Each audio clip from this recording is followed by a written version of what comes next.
श्री सुखदेव भगवान कहते हैं, परीक्षित जैसे भुवन भास्कर सूर्य नारायण के उदय होने पर संपूर्ण त्रिभुवन का अंधकार समाप्त हो जाता है, ऐसे ही भगवान का मंगलमय नाम का मुख से गान करते ही जीव के जन्म जन्मांतरों के पाप पुण्य भस्मीभूत हो जाते हैं। परीक्षित ने कहा, महाराज ऐसा कभी हुआ भी है? कोई प्रमाण दीजिए।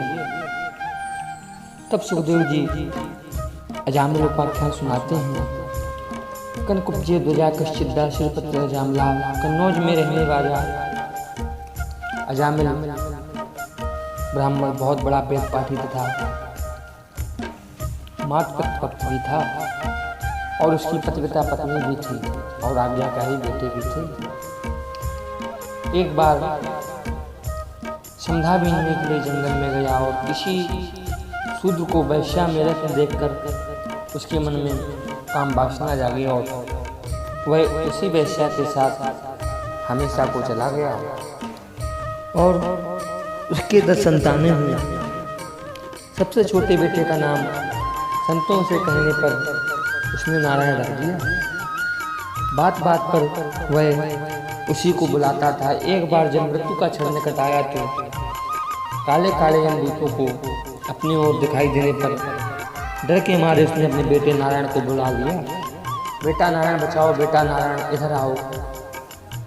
जहाँ ये शब्द भगवान के पार्षदों के कानों पर पड़ा, दूरे की राम कमाम सत्तम पुत्र नारायण महन, पूरे बल के साथ जब पुकारा नारायण बचाओ, तत्क्षण भगवान के 4 पार्षद प्रकट हो गए और दूतों को धक्का मारकर यमपास से मुक्त कर दिया।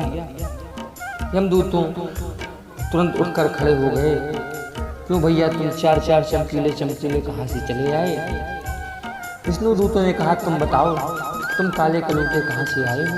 यमदूतों ने कहा, हमें नहीं जानते, हम यमराज के दूत हैं, पापियों को पकड़ने का काम करते हैं। आपका परिचय क्या है? विष्णु दूतों ने कहा, हम भगवान श्री नारायण के दूत हैं। नारायण को पुकारने वालों को लेने हम आ जाते हैं। हमने सुना नहीं है कितनी जोर से चिल्लाया नारायण बचाओ, और फिर तुम इसे पकड़ने का दुस्साहस कर रहे हो। यमदूतों ने कहा, किसी और को पागल बनाओ, तुम्हें मालूम नहीं इसके बेटे का नाम नारायण है। ये तुम्हारे मालिक को नहीं अपितु अपने पुत्र को पुकार रहा था। विष्णु दूतों ने कहा, हमें इससे कोई प्रयोजन नहीं। नारायण नाम हमारे मालिक का है और आज से नहीं, अनादिकाल से ये है। अरे इसके बेटे का नाम नारायण तो 4 साल पहले ही तो रखा गया होगा, पर हमारे स्वामी का नाम नारायण तो अनादिकाल से ही है। तो बोलो, नाम किसका मानेगा? सांकेयम परिहासम वा स्तोभ्यम फैल नहीं हुआ। भगवान का मंगलमय नाम का एक बार गान करके ही जीव के समस्त पाप तत्क्षण भस्मीभूत हो जाते हैं, चाहे वह कैसे भी ले। भावुक भाव अलक आलसहु, नाम जपत मंगल दस दसहु। वस्तु शक्ति ज्ञान की अपेक्षा नहीं रखती।